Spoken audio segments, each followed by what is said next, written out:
Hello friends, मैं राहुल आप सभी का स्वागत करता हूं आपके अपने यूट्यूब चैनल में। आज हम बात करेंगे ऑक्सिलरीज की। ऑक्सिलरीज होती क्या है? ऑक्सिलरीज सहायक क्रियाएं होती हैं, इनको हम हेल्पिंग वर्ब्स भी बोलते हैं। ये हमारी सहायक क्रियाएं होती हैं जिनको हम हेल्पिंग वर्ब्स बोलते हैं, यानी इनको जब हम यूज करते हैं तो किसी भी सब्जेक्ट के साथ यूज करते हैं, किसी भी टेंस में यूज करते हैं। जब ऑक्सिलरीज होती कौन कौन सी हैं, तो ऑक्सिलरीज जो होती है मेन पार्ट, इसके दो पार्ट होते हैं। एक हो जाता है एक टू बी फॉर्म और दूसरा होता है टू हैव फॉर्म, और एक फॉर्म और होती है जिसको टू डू फॉर्म बोलते हैं। ये होती है टू डू फॉर्म।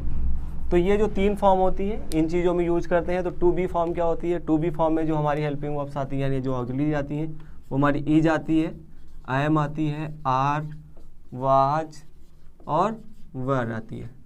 ये हमारी ऑक्सिलरी जो टू बी फॉर्म में आती है। उसके बाद टू हैव फॉर्म में हैज, हैव और हैड आती हैं।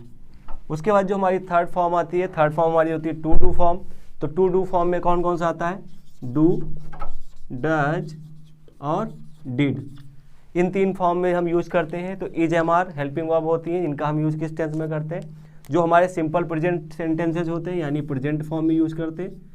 ये प्रेजेंट कॉन्टिन्यूअस या सिंपल प्रेजेंट जो सेंटेंस होते हैं उसमें यूज करते हैं। वाज वेयर जो होता है इसका हम यूज करते हैं पास्ट टेंस में, यानी पास्ट फॉर्म में, इसमें करते हैं पास्ट में। उसके बाद हैज और हैव जो हमारे आते हैं ये भी प्रेजेंट में आते हैं, जो मेनली टेंस के हिसाब से यूज करते हैं।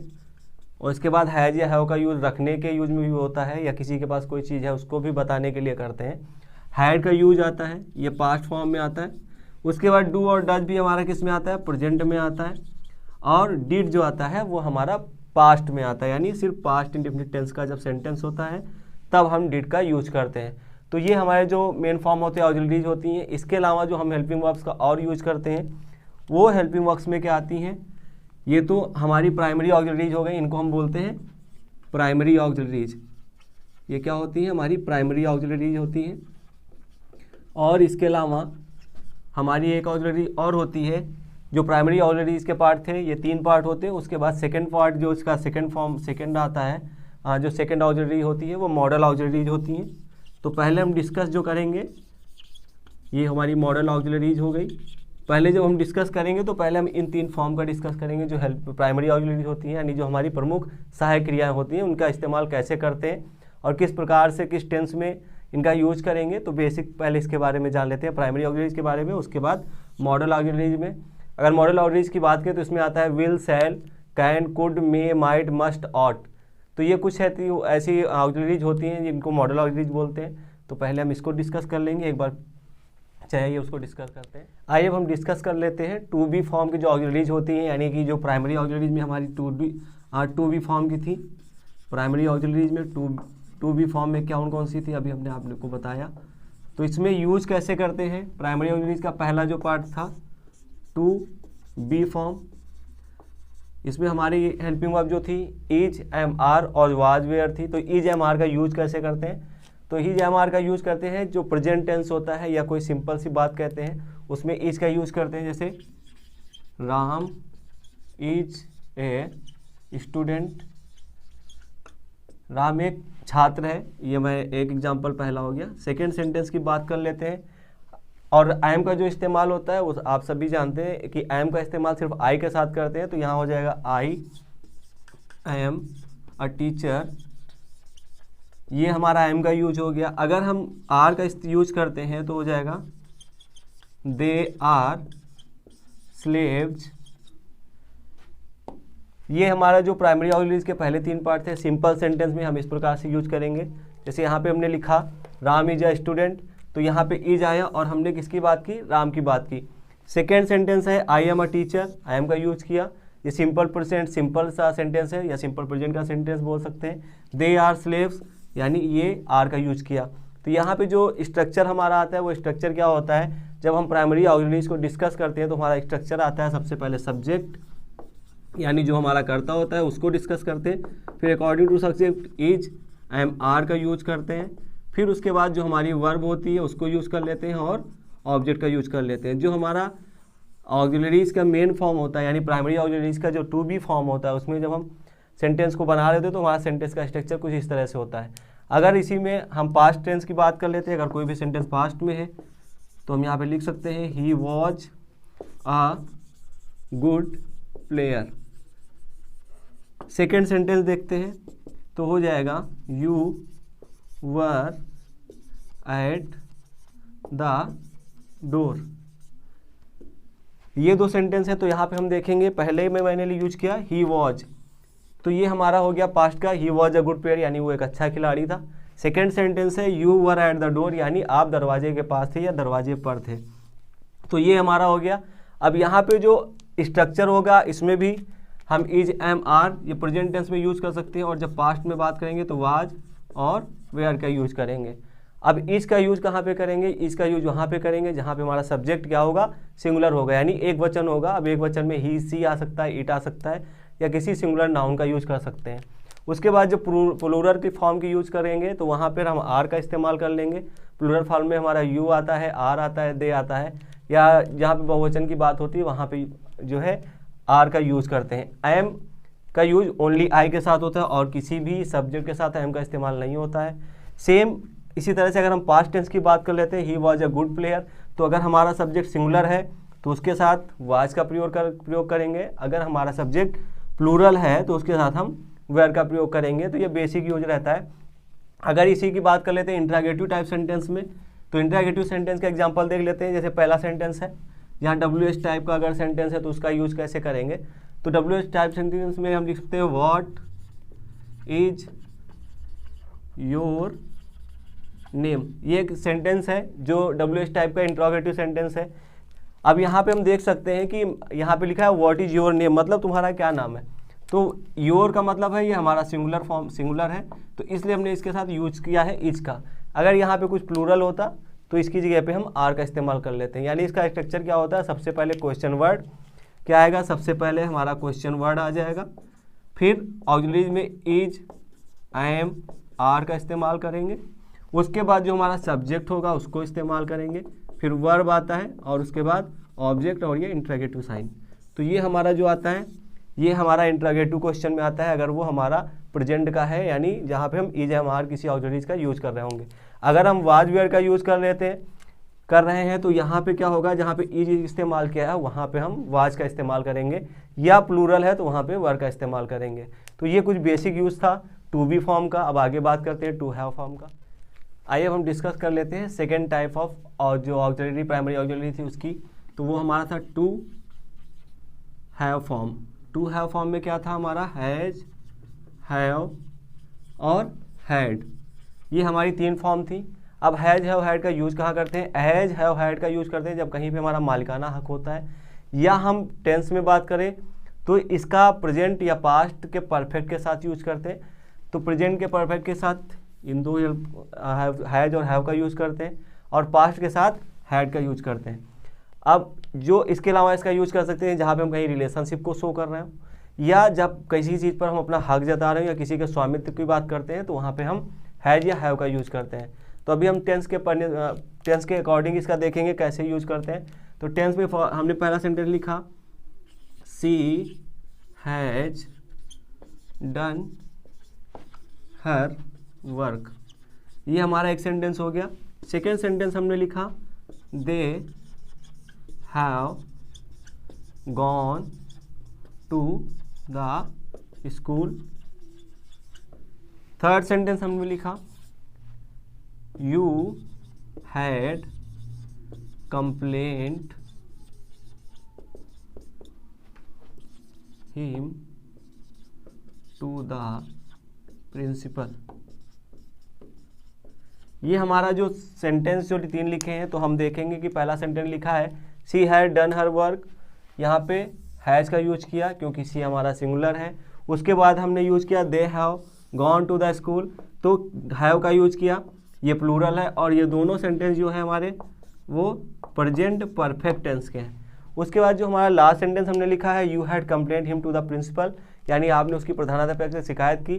तो ये जो सेंटेंस है यहाँ पे हैड है, ये पास्ट परफेक्ट का है, यानी ये पास्ट परफेक्ट का है, तो यहाँ पे हमने इसका यूज किया। और एक चीज़ होती है कि जब हम किसी भी सेंटेंस में यानी किसी भी बी फॉर्म में, टू हैव फॉर्म में, किसी भी टेंस में इसका यूज कर रहे होते हैं, तो आपने देखा यहाँ पे तीनों सेंटेंस जो हमारे लिखे हुए हैं इसमें हमने वर्ब की जो है थर्ड फॉर्म का यूज किया है। तो यानी कि इसका स्ट्रक्चर क्या बन के आता है, सबसे पहले स्ट्रक्चर की बात कर ले तो हमारा सब्जेक्ट आएगा, फिर has, have, had according to tense use कर लेंगे, फिर हमारा क्या आ जाएगा, जो हमारा वर्ब होगा वर्ब की थर्ड फॉर्म का यूज करते हैं, उसके बाद हमारा ऑब्जेक्ट आता है, जो बेसिक स्ट्रक्चर इस सेंटेंस का होता है इस तरह से। अब अगर हम बात कर लेते हैं कि इसके स्वामित्व की बात करते हैं या किसी के रिलेशनशिप की बात करते हैं, तो स्वामित्व की बात के लिए हम सेंटेंस देख लेते हैं, ही हैज हिज कार, यानी उसके पास अपनी गाड़ी है। या सेकेंड और इसके बाद रिलेशनशिप की बात कर लेते हैं, किसी संबंध को बताने की बात कर लेते हैं, तो हम बोल सकते हैं वी हैव, सॉरी यहाँ लिख देंगे आई हैव 2 ब्रदर्स, मेरे 2 भाई हैं। ये क्या हुआ, यहाँ पे पहला सेंटेंस है ही हैज हिज कार, यानी कि उसके पास अपनी गाड़ी है। ये क्या हो गया, इसका स्वामित्व हो गया, यानी ऑनरशिप हो गई। यहाँ पे ऑनरशिप है इसकी कि ये इसका मालिक है। सेकेंड सेंटेंस है आई हैव 2 ब्रदर्स, यानी ये मेरा क्या हो गया, रिलेशनशिप हो गया कि मेरे 2 भाई हैं। ये हमारा क्या शो कर रहा है, रिलेशन शो कर रहा है। ये इस प्रकार से हम इसका यूज़ कर सकते हैं हैज हैव का। और अब इसके बाद जो हमारा third type of primary auxiliary होता है टू डू फॉर्म, आइए उसको डिस्कस कर लेते हैं। आइए अब हम डिस्कस कर लेते हैं third type of primary auxiliaries की, जो हमने बताई थी टू डू फॉर्म। कौन सी फॉर्म होती है, to do form. To do form में कौन कौन से आते हैं, डू आता है, डज आता है और डिड आता है। डू, डज और डिड का यूज कहाँ करते हैं, डू और डज का यूज करते हैं प्रेजेंट टेंस में, यानी प्रेजेंट इंडेफिनिट टेंस जब होता है किन सेंटेंसेस में, जब सेंटेंस हमारा निगेटिव हो या इंट्रोगेटिव।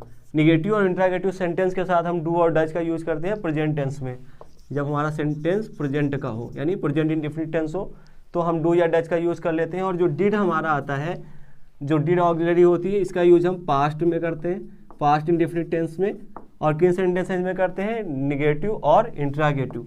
यानी कि डू और डज या डिड का यूज हमेशा पास्ट और प्रेजेंट के इंडेफिनिट पार्ट में निगेटिव और इंट्रोगेटिव के साथ यूज किया जाता है। अब हम देख लेते हैं कुछ एग्जांपल इसका कैसे यूज करते हैं। जैसे मैंने पहला सेंटेंस लिखा, you do not play the hockey. Second sentence हमने लिखा, she does not eat the mango. Third sentence बात कर लेते हैं। Third sentence, she did not go to the school. ये हमारे 3 सेंटेंस हो गए। उसके बाद आगे बात कर लेते हैं fourth sentence, do you by that book. ये हमारा सेंटेंस हो गया। फिफ्थ सेंटेंस लिख लेते हैं, does he drink the milk. Six sentence लिख लेते हैं, did the principal call the peon. ये हमारे कुछ सेंटेंसेस लिखे हुए हैं, 6 सेंटेंसेस आपके पास लिखे हुए हैं। पहला सेंटेंस आप देखेंगे लिखा हुआ है, you do not play the hockey, यानी कि आप हॉकी नहीं खेलते हैं। और ये जो हमारे पहले 2 सेंटेंस हैं, ये हमारे दोनों क्या है, प्रेजेंट इंडेफिनिट टेंस के निगेटिव सेंटेंस हैं। और ये जो हमारा थर्ड वन वाला है, थर्ड सेंटेंस है, तो ये पास्ट इंडेफिनिट टेंस का निगेटिव है, यानी कि नकारात्मक वाक्य है। तो पहले सेंटेंस में क्या लिखा है, you do not play the hockey, यानी आप हॉकी नहीं खेलते। तो डू का यूज हम कहाँ पे करेंगे, डू का यूज प्रेजेंट इंडेफिनिट टेंस में वहाँ पे यूज करते हैं जहाँ पे हमारा सब्जेक्ट जो है, कर्ता जो होता है वो हमारा बहुवचन होता है, यानी प्लूरल होता है, वहाँ पे हम डू का यूज करते हैं। अब सेकेंड सेंटेंस जो हमने लिखा है, she does not eat the mango, तो यहाँ पे हमने डज का यूज किया है। डज का यूज इसलिए किया क्योंकि सी जो है हमारा वो सिंगुलर है, यानी कि जब डज का यूज करेंगे तो सब्जेक्ट हमारा क्या होगा, सिंगुलर होगा। डिड यूज किया है हमने थर्ड सेंटेंस में, she did not go to the school, यहाँ पे हम अगर पास्ट टेंस में जब निगेटिव की बात करें तो पास्ट टेंस में सिर्फ एक ही हेल्पिंग वर्ब यूज होती है, यानी एक ही ऑक्सिलरी का यूज करते हैं पास्ट इंडेफिनिट टेंस में। निगेटिव और इंटरोगेटिव सेंटेंस में वो डिड होती है। वहाँ पे सब्जेक्ट चाहे वो सिंगुलर हो चाहे प्लूरल हो, वहाँ पे हम डिड का यूज करेंगे। फिर थर्ड सेंटेंस, उसके बाद फोर्थ फिफ्थ सिक्स्थ जो सेंटेंस है वो हमारे क्या है, ये तीनों सेंटेंस हमारे इंटरोगेटिव हैं। ये हमारे इंटरोगेटिव सेंटेंस है। तो इंटरोगेटिव सेंटेंस क्या है, जब इंटरोगेटिव सेंटेंस यूज करते हैं तो इंटरोगेटिव में क्या होता है, जो हमारी ऑक्सिलरी है यानी जो हमारी हेल्पिंग वर्ब है, तो सिंपल इंटरोगेटिव सेंटेंस में जो होता है सिंगल इंटरोगेटिव जिसको बोलते हैं, तो उसमें जो हमारा हेल्पिंग वर्ब होता है डू, डज या डिड, इसी से हम सेंटेंस की शुरुआत करते हैं। तो अगर हम स्ट्रक्चर की बात कर लें तो हमारा जो निगेटिव सेंटेंस का स्ट्रक्चर होता है वो स्ट्रक्चर क्या होगा, स्ट्रक्चर होगा सबसे पहले सब्जेक्ट, सब्जेक्ट के बाद डू, डज या डिड का यूज करेंगे, आफ्टर दैट नॉट का यूज करेंगे, फिर वर्ब की फर्स्ट फॉर्म आती है और उसके बाद हम ऑब्जेक्ट का यूज करेंगे। ये हमारा होता है बेसिक स्ट्रक्चर जब हमारा सेंटेंस निगेटिव होता है। अगर हमारा सेंटेंस इंटरोगेटिव है और सिंगल इंटरोगेटिव है तो सबसे पहले कहाँ से शुरुआत करेंगे, तो हम इसकी शुरुआत करेंगे सबसे पहले डू, डज या डिड सबसे पहले इस्तेमाल करेंगे, जैसा कि तीनों सेंटेंस में आप देख सकते हैं। उसके बाद हमारी क्या आती है, सब्जेक्ट आएगा, सब्जेक्ट के बाद वर्ब आएगा, वो भी वर्ब की फर्स्ट फॉर्म, फिर क्या आएगा, यहाँ पे हमारा ऑब्जेक्ट आ जाता है और ऑब्जेक्ट के बाद इंटरोगेटिव साइन यूज करते हैं। तो ये हमारा होता है टू डू फॉर्म का यूज। तो ये हमारा बेसिक यूज था प्राइमरी ऑक्सिलरीज का। अगर आज मेरे द्वारा दी गई जानकारी आपको अच्छी लगी तो प्लीज़ चैनल को लाइक करिए, सब्सक्राइब करिए और वीडियो को ज़्यादा से ज़्यादा शेयर करिए।